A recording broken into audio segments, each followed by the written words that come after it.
Good afternoon, everybody, and once again, welcome to another episode of Get Out of Your Box. So today is going to be something a bit different I will be doing. I hope you all are okay, as I can see. And once again, thank you for everyone that gets tuned in every Thursdays. Last week we had something else to do. We had a bit of a so many campaign to be done. That's why we wasn't connected. But today we are here again to give you your news that you have the right to know, and we bring it to you and for you to get out of your box. My name is Birish Kiala. I'm going to introduce the panel. One, you guys may remember, and the other two, they're new to us. So I'm going to let my panel to introduce themselves, and then we're going to carry on to have our wonderful conversation that we planned for today. Hello, guys. Hello. Hello. Okay, who wants to start by introducing themselves, what they do, where they're from? Okay, ladies first. As usual. As usual. I can start then. My name is Anne Stoltenberg. I am from an organization called Migrant Voice, and we are a migrant-led organization. We work nationally, but primarily in the West Midlands, in London and in Glasgow. And we set up in 2010 as an organization in order to do something about the way that everyone was speaking about migration and migrants, but without migrants. Our work is mainly around advocacy and voice, and we deliver media training to develop migrant skills and capacity and confidence to speak out in order to counter xenophobia, to build support for our rights, to call for the changes we seek, and to speak about our own lives and tell our own stories. Thank you.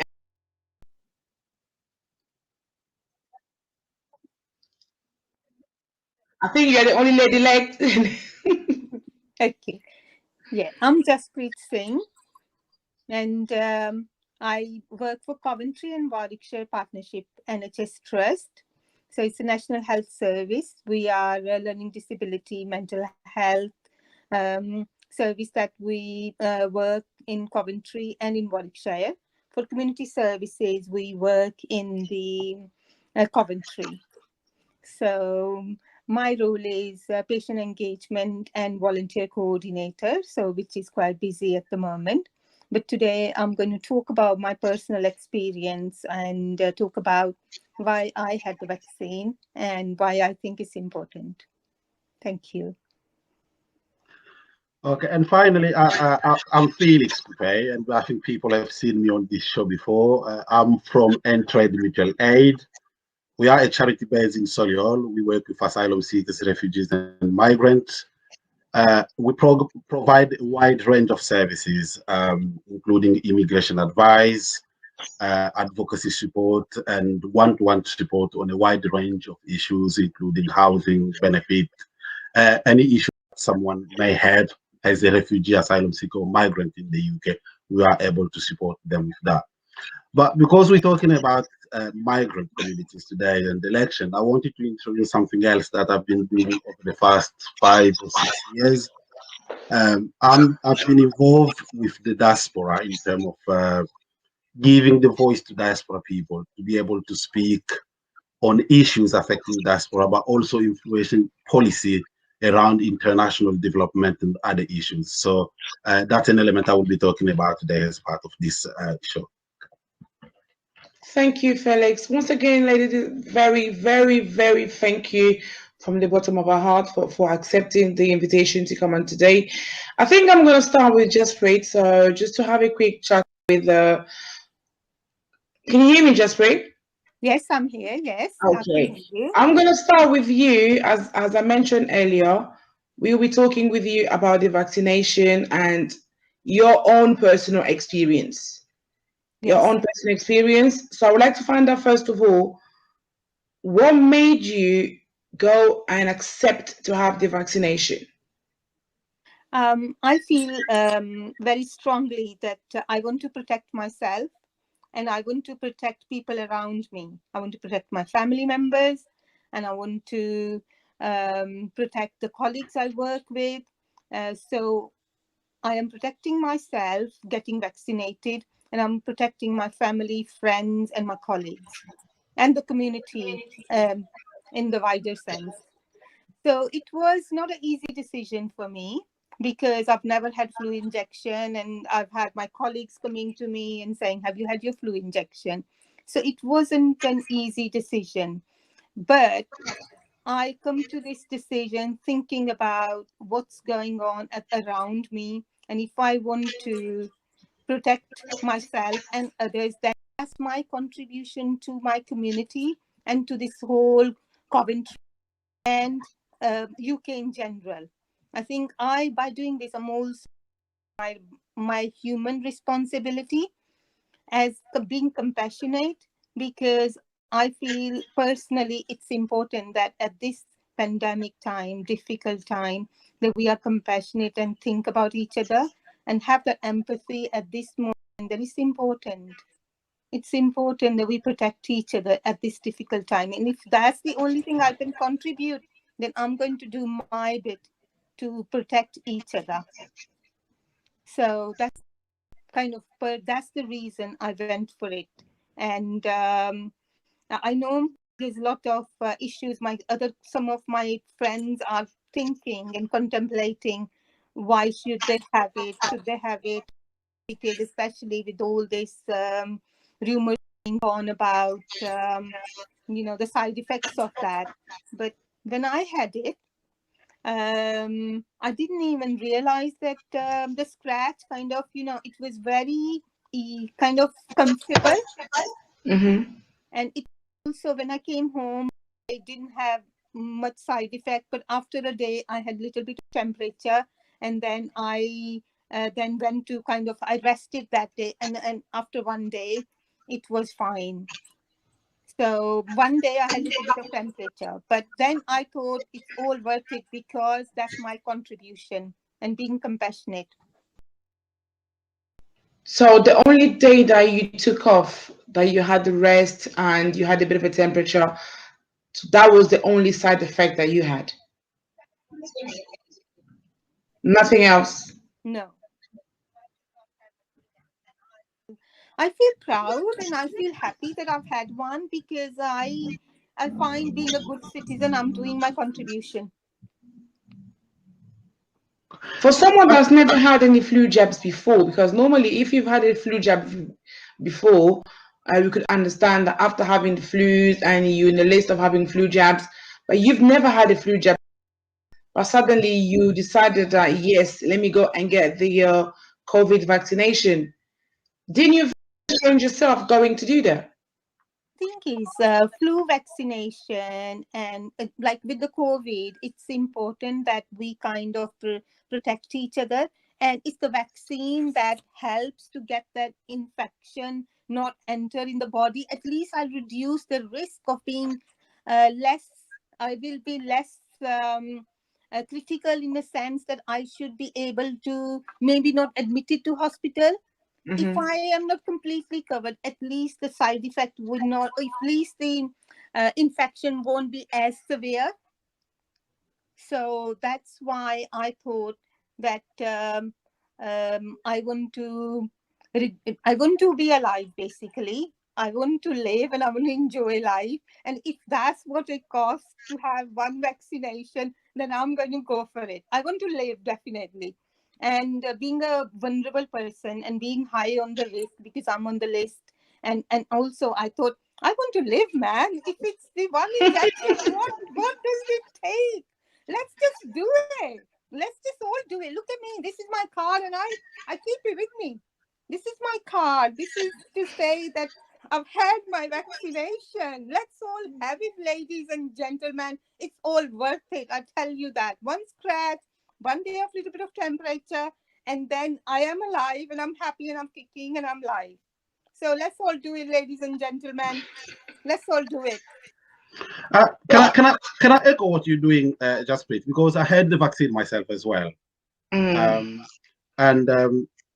mean, obviously, people who know me know that I work also for social services. So my day job really is as a housing officer in Solihull. And as part of that, I was kind of considered as being on the front line and was called to have the vaccine if I wanted. So it was a choice. I was not forced to have it, so but I decided to go for it. And the reason why I decided to go for it, and I haven't got my card, but if you give me 5 minutes to leave the room, I can go and get my card and show it to you. Because I think people sometimes want that proof. But I had mine. It's because, and I totally agree with what Jaspreet is saying. There is an element of responsibility and protecting others, family members and friends, but also people we encounter. As a frontline worker, I'm in touch with people on a daily basis. And I can easily pass on infection. I mean, many people are asymptomatic, so they may have the virus without knowing it. So by having the vaccine, then I'm not only protecting myself, but also protecting other people. So that's why I decided to go for it and have it. And I had mine on the 26th of January. That's when I had mine. Yeah. And I had the AstraZeneca one as well. I know there are a lot of rumor, a lot of issues around AstraZeneca. I had AstraZeneca, and I made that deliberate choice of having it because I thought the process that has been used to make the AstraZeneca vaccine is the general process that has been always there. Yeah. So I was not scared. So I trust the scientists to provide something good. So I decided to go for that. And I've got my second vaccine, my second dose very soon. And I'm actively, in fact, myself, I didn't have any side effects. I had mine. I went back to work without any problem, and I've been fine. So I'm encouraging people who may be reluctant, who are listening to the anti-vax, to get out and go and get the vaccine if you are invited to have it. And even if you listen to the statistic about people who have died because of the side effects, the blood clot, but have a look. There are a million people who had the vaccine. Out of 3 million who had the vaccine, I think there are around 70 people blood clot, and out of that, I think 7 people or 19 people have passed away.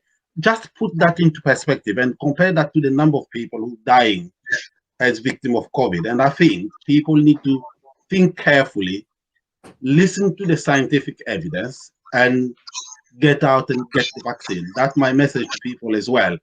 I know there is a lot of are worried. There are a lot of myths, a lot of rumor out there. When you get the vaccine, it reduces your level of fertility that it creates. They put some sort of change your DNA system. All that's not true. If that was true, all the GPs, all the medical practitioners, all the politicians who are going to have the vaccine would not have it. So if them are having it, and all the scientists are having it, why do we think that they will make a vaccine only just to target us, to make us die? I mean, whether you have the vaccine or not, you'll end up dying at some point. But my advice to people: have it now, because it will protect you, by to protect also the community around you. That's actually, that being said, I think it's actually a good way of seeing things. Like, there's so many conspiracy theory out there, and so many people are saying different things, as we mentioned earlier: fertility, your DNA, you're going to die, you're not going to feel well, you're going to be, there's videos, someone's had it and straight away they turn into this. So it's really hard with that. With all of that going around, I think that's what's making people really, really like reluctant of having the vaccine. Don't you think so, Felix? Yeah, and that's normal, and that's a normal behavior for people. But there are other people like just and myself who had it, and we fine. We haven't passed away as yet. So, well, that's the truth, because we're here speaking, and I can go and grab my card and show that to people. We're here. So some people may have had side effects. That's true, but the majority of people will be fine. And we are part of the majority of people who are fine, because we're here testifying that it's fine to have it. And Felix is right, because I mean, my daughter is also 26, and she also had it because she works again a frontline worker, and she decided that she's going to have it because she wanted to make sure that the other family members and she working in frontline is safe. So we are making this decision not lightly. We've taken all the pros and cons, and after discussing that and looking at it widely, we come to this decision that it's safe to have the vaccine and it's less safe not to have it. So I would encourage everyone listening, please look at that in a way, think about it, but be very clear that it is safe to have it and it is important to protect each other. And as a society, as a family member, let's just do it for each other. Protect yourself so that you're not hospitalized. You're able to cope with it. It's going to be fine. So let's all have it. And one day we can all walk freely outside, meet each other, and the benefits are huge because then we are protecting, we are getting the life back to normality. It's worth it, ladies. It's worth it. And Bibish, I mean, if that's fine for you, with you, I know you've got many of your followers who speak French. I'm happy to say that in French as well, and in Lingala. I don't actually mind. No, I don't mind. Juste pour dire aux gens qui nous suivent, en fait, c'est que le vaccin de COVID c'est un vaccin qui nous protège tous, qui nous protège en tant qu'individus, qui protège nos familles et qui protège la société. Et donc, j'encourage tous ceux qui nous regardent et qui sont appelés par les services de santé pour se faire vacciner, d'y aller. Moi, personnellement, et c'est un témoignage personnel que je donne, j'ai reçu ces vaccins et le jour après l'avoir reçu, je suis parti au travail et je n'ai pas eu d'effet secondaire. Donc, il y a beaucoup de rumeurs qui circulent, il y a beaucoup de fausses informations qui circulent sur les nets, sur les réseaux sociaux, selon lesquelles si tu as les vaccins, ça réduit ta fertilité, et que ça modifie ton ADN, et tout ça. Tout ça, c'est faux. Il faut écouter les scientifiques qui ont créé ces vaccins. Ce n'est pas le premier vaccin qu'ils ont créé, ils en ont créé d'autres que nous avons reçus tous. Beaucoup de gens ont été vaccinés contre la tuberculose, la méningite et tout ça. Il n'y a pas eu de problème.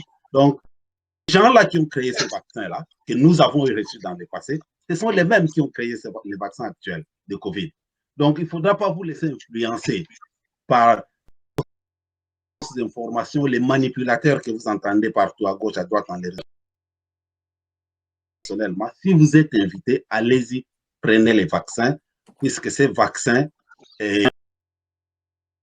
nous protéger en tant qu'individu, mais qui va aussi protéger nos membres de famille et qui va protéger la communauté. Voilà.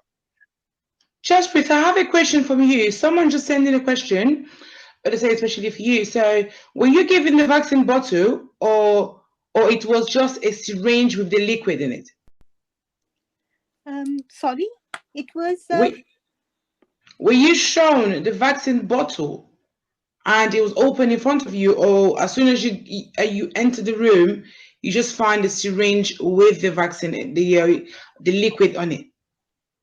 The nurse was filling in, not just next to me, like, on the syringe. So if someone has got, they're not, they want to see that which bottle it is, and they want to see it, I'm sure they can ask the nurse and they'll be able to do it in front of you. I don't see any problem in that.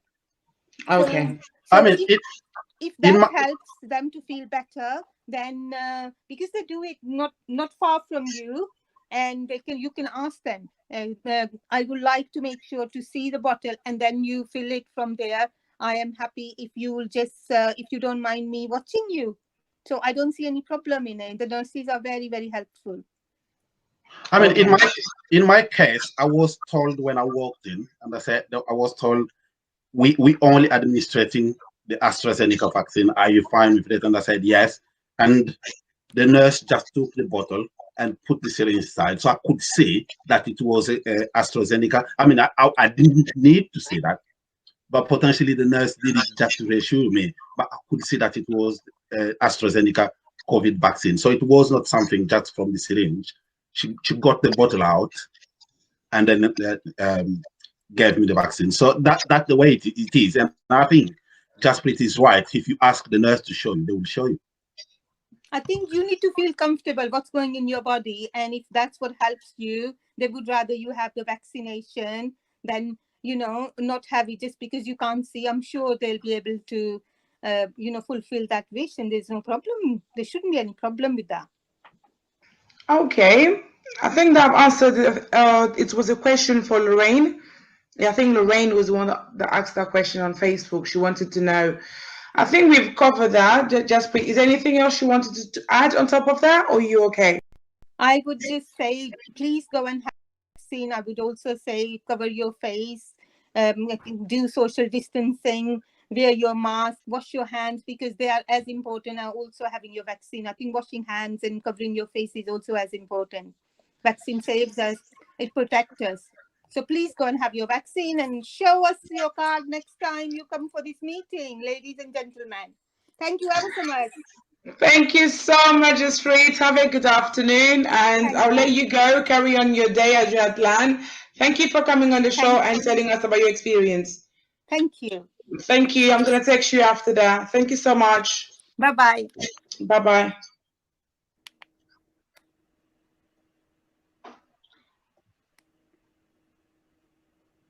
Okay, guys. Can you hear me, guys? Yeah. Okay. So now there's the three of us. Let's talk about what we had planned. We finished with the Jaspreet. Now let's carry on. I know Anne is there, is anxious to talk about. She's anxious to have a voice. She wants to talk about the voice, the migrant voice. Yeah, that's right. Yeah. I do want to talk about why it's important to have a voice and be heard. I mean, we have a voice, but it's important to use it and make sure that we're heard. And I want to start by saying that there are obviously different ways to make your voice heard. That could be speaking out publicly, in the media, advocate for your rights, speaking to policymakers, which is part of what we do at Migrant Voice. And another of these ways is to engage with the political process through voting, which is very important because we've got a local election coming up on the 6th of May. So if you're eligible to vote, it's extremely important to use that chance. But I think it's also important to know that if you are not eligible to vote, there are still ways to engage with policymakers and to have a voice. And I want to say a little bit about why I think that is so important to me. Yeah, go on, darling. Fundamentally, if you don't speak, other people speak for you. And we as migrants are spoken about all the time. Migrant Voice, when we were set up in 2010, it was before the general election of that year. And we were very concerned about the tone of the debate about migration. At that time, in that election campaign, it was identified as migration was one of the top 3 concerns of the public. And you feel very concerned when you have everybody going around and saying, you're a problem. And we were concerned that migrants were not represented in that debate. If you go and look at the media as well, you can see that research that we've done ourselves, research that's done by Coventry University, shows that only 12 to 15% of the stories about migration that you read in the papers or that you see on the news actually speak to a migrant. So the vast majority of stories don't speak to a migrant. They don't represent a migrant perspective. Interestingly, we saw last year, during the first lockdown, we did a research at the end of last year looking at the media coverage during the first lockdown. And interestingly, some of the percentage of stories went up a little bit, but we don't know if that trend has continued. But mainly we can say that migrants are underrepresented. We don't have voice representative of who we are. But you could also say there's a lot of negative stereotypes in parts of the media against particular groups of migrants.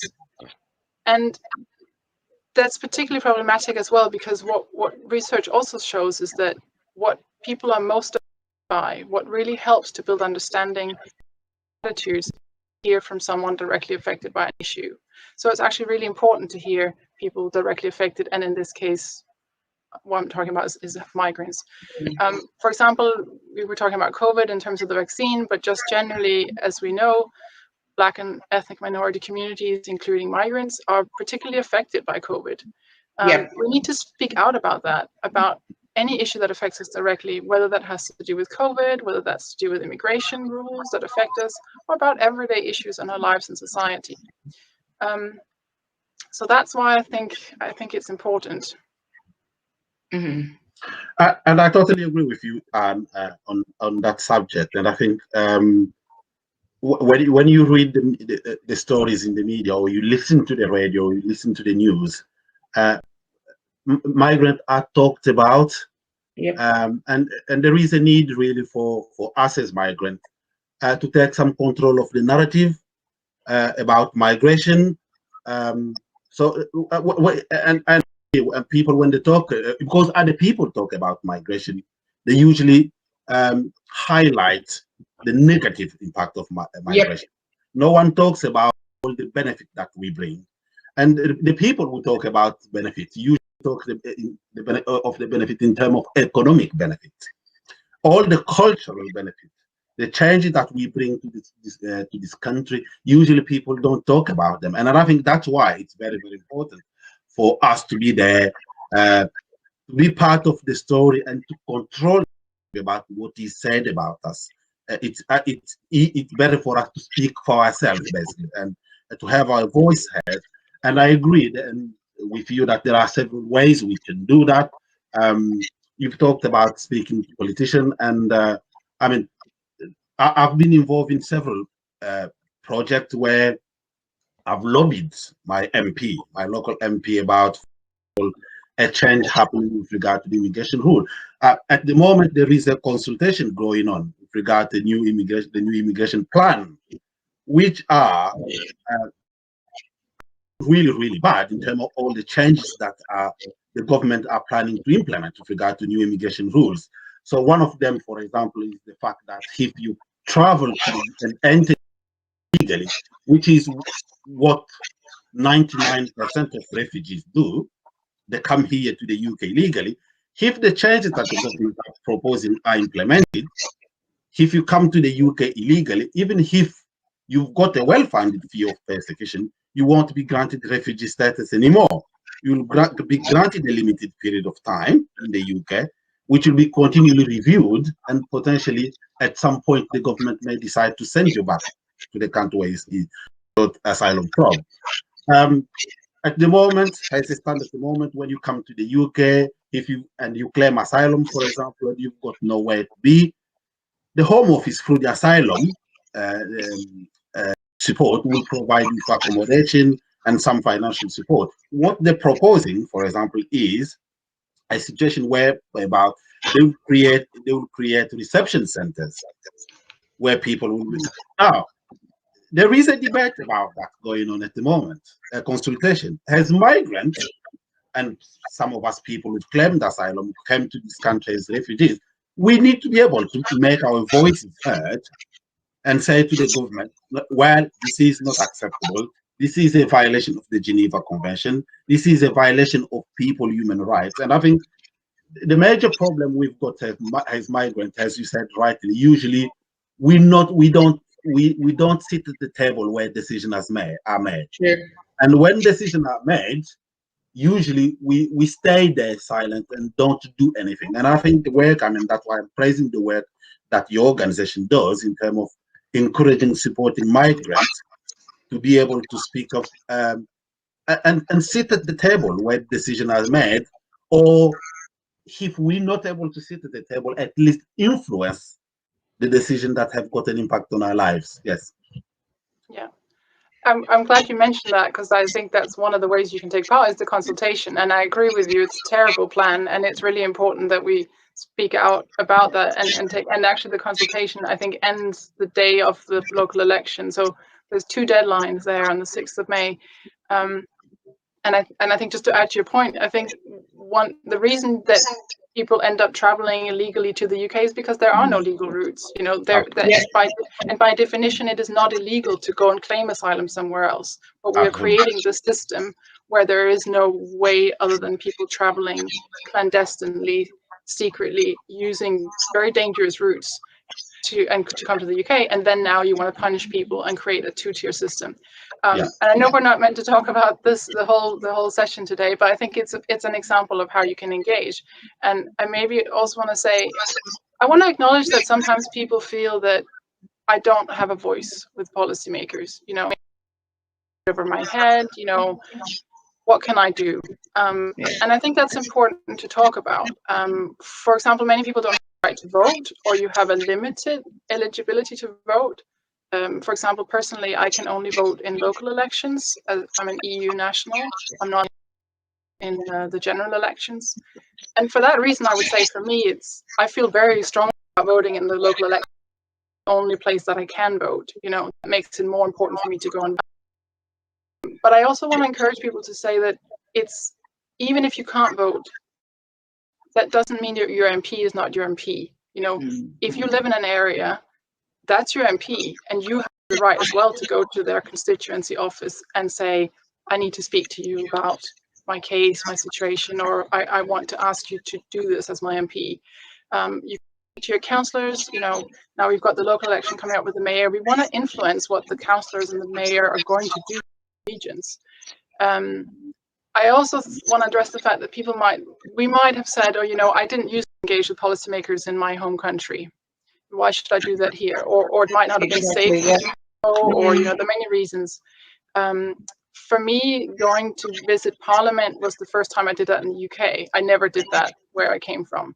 But here, I really appreciated that you can go into Parliament, you can visit your MP, you know, you can raise important issues. And I think if you feel that I'm worried about doing that, you know, how do I go and do that? I don't really have a voice, I'm eligible to vote.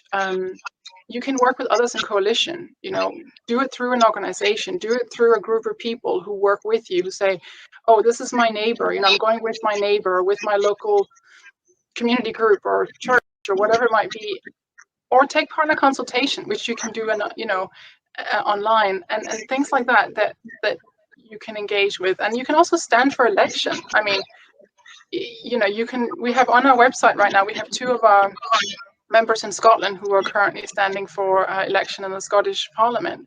So there's many ways to engage with politicians. Coming back, sorry, Bibish, and I want, carry on. Yes, about election, and I think it's interesting what you said, and about the fact that as an EU national, you can only vote during the local election, and you can't vote. But there are people here who came to the UK and has got citizenship, which enable them to vote not only during the local election, but also the national election. But what I've noticed, many of the people, I work with, who've got that right, don't use it. And I think that's the purpose maybe of this show as well, as to remind people, maybe where we come from, we were never given the opportunity to vote. But here, when you've got your British passport, you can get involved in all elections. And it's really important for us as migrants to do that, because that one way, by choosing the people who represent us, at least we make our voice heard. But many people we work with, many migrants, are not bothered about voting, even those who've got the right to vote. And and sometimes people don't know how you get that right to vote. As a citizen in this country who is living here legally, has kind of, if you've got your British citizenship, you can vote, but you can only vote if you are on the electoral register. So people need to make sure that they join the electoral register wherever they are. That it has got 2 main importance, really. The first one, obviously, it enables you to go and vote. So you get sent a reminder during the election that tells you that you can vote at this poll station. But also, it has got a financial benefit for you. When you are registered, usually when you want to apply for a credit card or for a loan, the first thing that the financial institution does is to check if your name is in the electoral register. So that's why, I mean, I think people who've got the right to vote potentially need to use that opportunity. Just register, make sure that you contact your local authority wherever you are, that your name is put down on the electoral register. And then when you are given the opportunity, like we'll have it on the 6th, you go out and choose your representative, whether it's your council at the local council or the mayor, or if it's the national election, you choose your MP. It's very, very important because that's the only way you can ascertain what you want. The other thing as well, and you're right to mention that, is I mean, it's a civic duty, first of all, to vote, but it's also, we've got, I think, this moral obligation for when we live in this country and we've got all the rights. Why don't we consider standing up as a councillor? Why don't we join school governance boards? That's exactly what I was going to ask you about as well. Yes, I think it's very important. That way you start your local activism, maybe by joining a board of trustees of a charity, and then you join a school governance board, and then from that, people start knowing you. You move to the council, and potentially you become a local MP. And I think that's important. But many migrants, especially people that I work with, are not interested in the election. They don't vote at all. They don't go out at all, because they believe things are done on them. If you want to change the dynamic, you need to make sure that you make your voice heard by getting involved, voting, but also standing up to election, because that's the way to influence policy in this country. Felix, I was going to ask you, isn't it a bit strange that sometimes when you look at all those local MPs, councillors, mayors, there is no many African people on it? How can we change that? Well, and I think what Anne was talking about is exactly that. And I think this is the starting point, understanding that we've got the right to do it. So we can, as a citizen of this country, you can put yourself forward to be elected. And if you check the situation, I mean, from where I'm from, many people from my country who live in countries like Belgium or France have started to understand that. So if you go in France and Belgium, you will see many Black people who have started taking that opportunity, not only to vote, but also to put themselves forward to represent the communities. And I think that's very important. We need to start considering that and supporting each other, encouraging people who are interested in doing that to be able to put themselves forward and get our support in order to be there and to be our voice where decisions are made. So, Anne, I was just wondering, how do you engage? Why is it so important to engage in the local election? Well, why can't I just engage myself to the general one, that I have to engage the local one as well? Well, first of all, I think the local one, it's in the name, isn't it? It's local, you know. And I think that, of course, we have an MP who's in our constituency sometimes, but the local councillors and, you know, the mayor, they're local, you know, they know what's going on. The councils, for example, represent a small area in your local region. They really know what's going on in that, and they also are responsible for slightly different things. So I think, yes, sometimes you think, well, actually, a lot of the policy is set in Westminster, so what does it matter with the local election? But for example, you know, just to remind everybody, the local elections that are coming up, they're on the 6th of May. And in the West Midlands, for example, you can vote for the mayor of the West Midlands region. And not every region has a mayor like that. So in fact, the West Midlands region has more power. That mayor has more power than some other cities in the UK.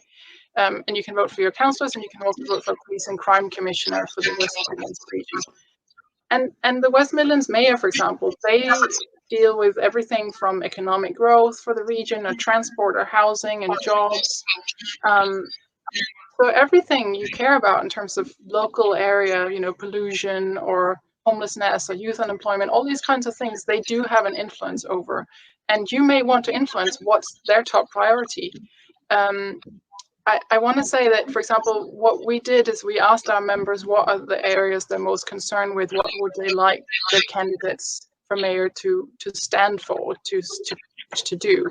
And we've created some asks, and then we've sent them to all the male candidates and saying, this is what we would like you to do in terms of different areas around migration. And we've acknowledged that there are areas they have power over and areas they don't have power over.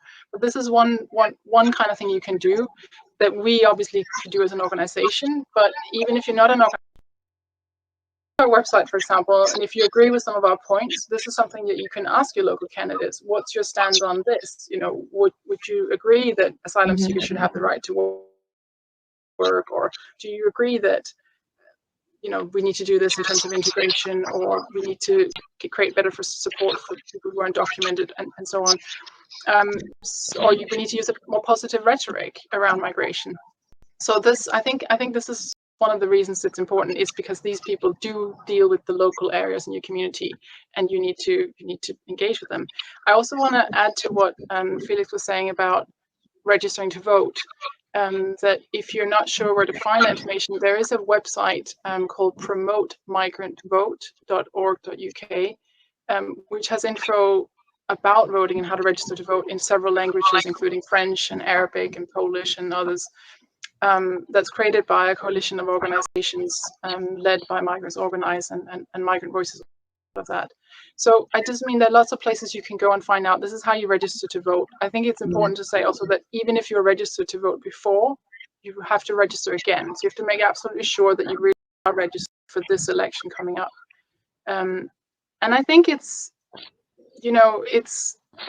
why waste that chance? I mean, yes, we're not. I don't think we should pretend that just because you speak to your MP or your councillor that they're magically going to do exactly what you want, because they're going to hear from a lot of different people who are also going to tell them what they want, and they're also going to follow their party line, and they're going to follow. They have to balance your needs and your requests with other people's requests. But if we don't say anything, we're definitely not going to have a chance to influence them. If we don't try, and I think we'd be surprised when we try, that they do listen. They do want to know what's actually going on on the ground and in your area of expertise or in your life. They do want to know, and I think it becomes also a little bit addictive almost, that when you start to speak out and you realize that people are listening, then you want to do that more. Then you do want to take part. But I think it's important to know that doesn't mean they're going to listen to everything you say, but you should definitely try it, because they will listen.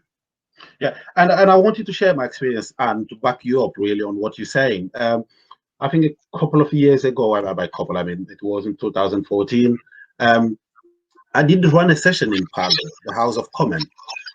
This was about international development, because I wanted the then Department for International Development to change their policy on funding agriculture in developing countries.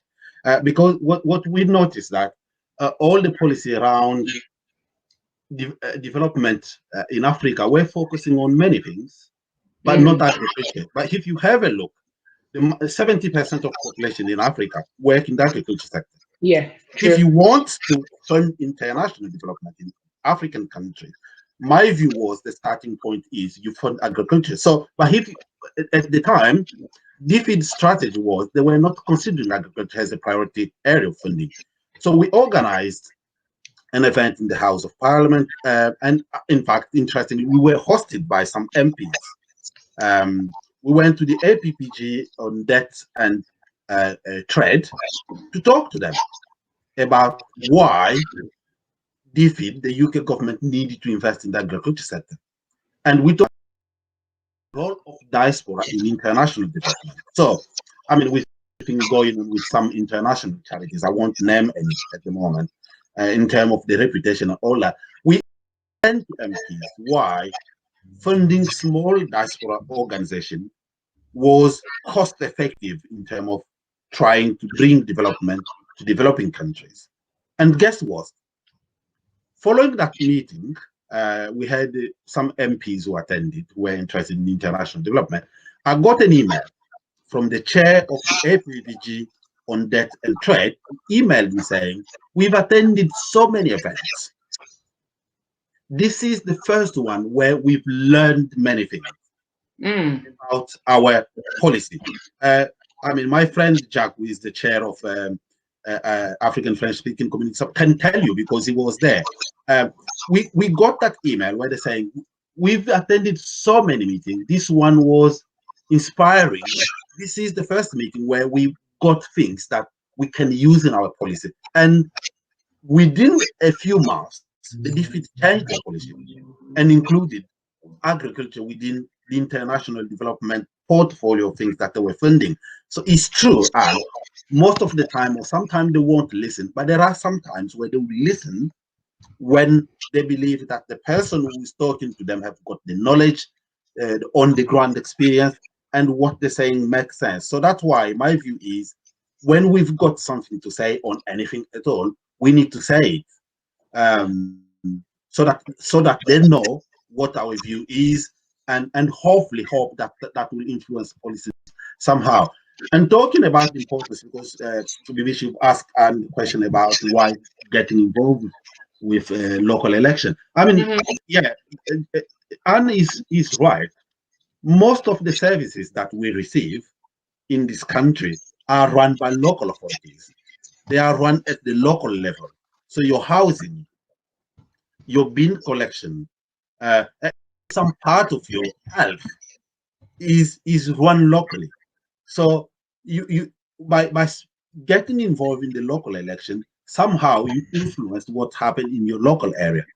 And I think that's why it's very, very important. I mean, it's very, very important to get involved in national election, because they will determine the overall policy in the country. But getting there in the local election is crucial, because it's a small area, and what you say to your councillors is likely to have an impact on what they do at the local level. So that's why it's very important for us to get involved.